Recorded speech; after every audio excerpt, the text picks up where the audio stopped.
When someone whom I have helped or in whom I have placed great hopes harms me with great injustice, may I see that one as a sacred friend, teacher. When someone whom I have benefited or helped, and I place great hopes, harms me and disappoints me greatly, may I see them as a supreme teacher. Next line. This particular thought training verse is a difficult practice, but the message is clear. If you develop an interest in the practice, you will find it gets easier. When we treat someone very nicely and provide them with all the care we can give, and that person mistreats us in return, we usually regard that person as mean or vile or unappreciative. At the worldly level, there are bad people. At a worldly level, there are bad people who repay good deeds with mistreatment. There are. However, according to Geshe Langri Tangpa, we should regard such persons as the most supreme spiritual teachers or lamas. When we understand the reasoning by thinking about the law of cause and effect, we should be able to understand that what we experience is really the result of our own negative karma. We have behaved in similar manners toward other beings in the past and in past lives and created this result. We must treat this as a great kindness done to us by this person, because it is truly a reflection of the maturation of our negative karma. Our negative karma maturing, the result of it. If it had not matured in such a manner, it could be far worse in the future. This person has actually been very kind to us by ripening our bad karma. This attitude should enable us to thank the person for behaving in such a manner. In the Bodhisattva Charivatara, Shantideva says, your enemy is the provider of all your virtue. Your enemy is the provider of all your virtue.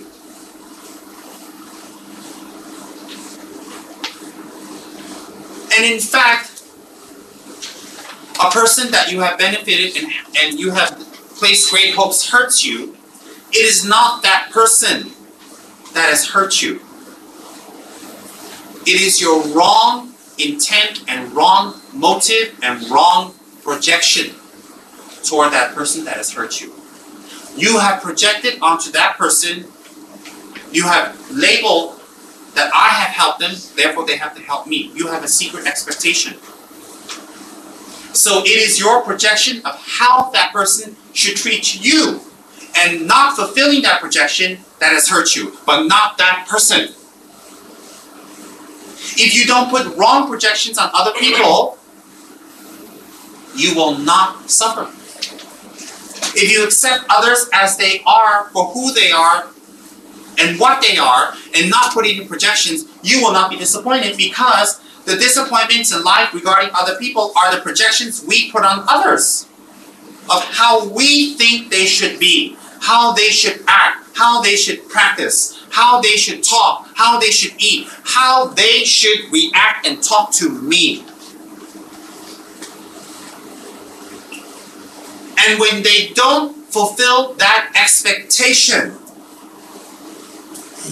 they are bad. We have to get them back. They are not good. No. Number one, you have received that harm because of your own negative karma. You have created the results. Because if that person was truly bad, everybody must see that person as bad, or that object is bad. Certainly that person, there are some people that love that person, there are some people that hate that person. Which means that love and hate is not that person, but your own projection of that person. Because if that person was inherently good or bad, everyone must see that object as good or bad. A simple example, there's a yellow flower. Everybody would see it as yellow if it's yellow. Unless you're colorblind. So when you see that flower and you see it as yellow, or when you see the beautiful golden pendants hat of Geshe as yellow, if that object is inherently, it itself is yellow, I'm making it very simple here, I don't want to get deeper, that everybody would see it as yellow. I think everybody in this room would say Geshe's hat is yellow. If I say, is it yellow, everybody would raise their hands. Some jokers would raise 2 hands. But like that, when we see a person and we say they are bad or they're not good or they're good, it is not that they are bad or they are good. It is our projection of that person. And our projection and our view of that person may not always be accurate, because we are not filled with compassion, we are not filled with wisdom, we don't have such positive karma to see the truth and reality of other people, or to see their karma. So when we get disappointed with people, or we are hurt with people, or people supposedly hurt us, it is not that person. And if you react back, it shows your deep ignorance into that subject. It shows your deep ignorance and very strong wrong conditioning and negative reaction to your own negative projection. So even if that person is negative, let's presuppose and hypothetically say that person is negative. Let's presuppose and hypothetically say that that person is negative, and they have wronged us. It still does not give us permission to wrong them back. So either way, we are wrong. Either way, we collect negative karma. But basically, most sufferings come about from our wrong projection. Our expectation of how a situation should be. Oh, I have a girlfriend. She's wonderful, she's beautiful, she's fabulous, she's loyal, she's honest, she's hardworking, she's smart. She's clean, she's neat, she's efficient. She's beautiful, she's fabulous, that's why I love her. We get married, she's a slob. She never cleans up. She takes a bath once a week. She has a bad temper. She won't wash your socks. You do it yourself. And right after you got married, she gained 30 kg. Surprise!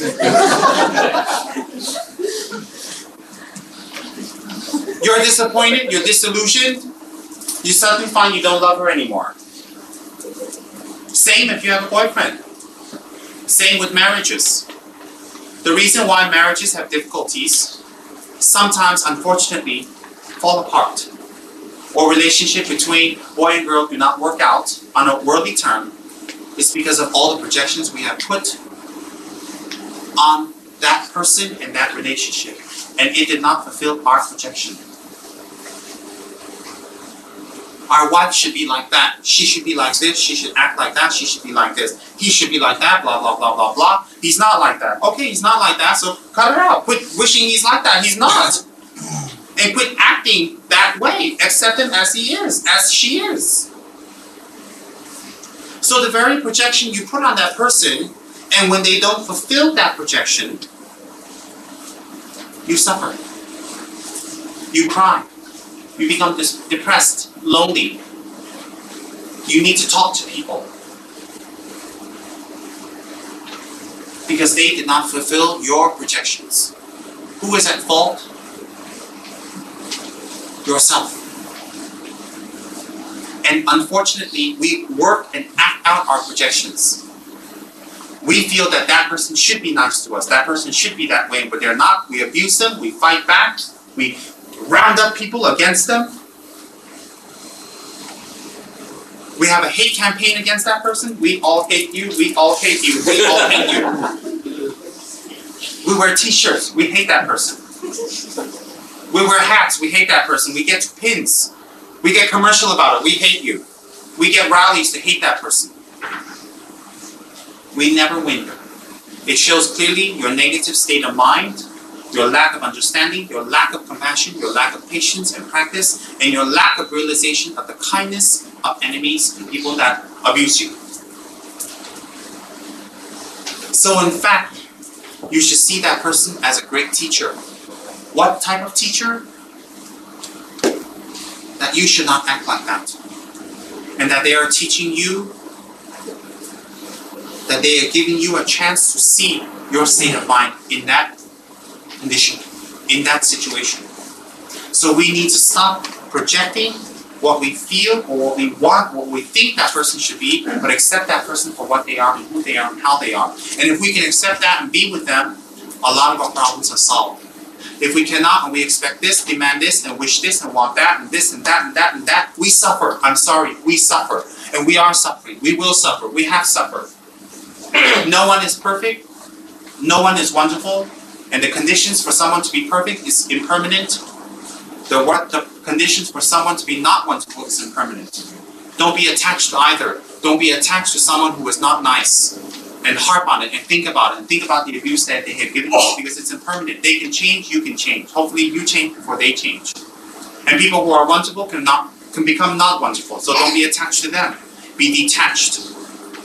Detached knowing that it's impermanent and both situations will stop, will end. And therefore your projection on those situations will create suffering, and your reactions in regards to your projection to that situation will make you suffer.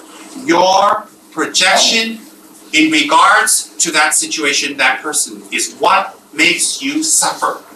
So guess what? Let's start accepting people for what they are and how they are, and have compassion, and if they need help, help them. And sometimes we can help them by just not reacting back and not fighting back. Sometimes we can help them more by not fighting or reacting back and just letting it go. Even if we have to do it 100 times, because it helps us. Because if we can do it 100 times, it shows you we are advancing. We are getting better.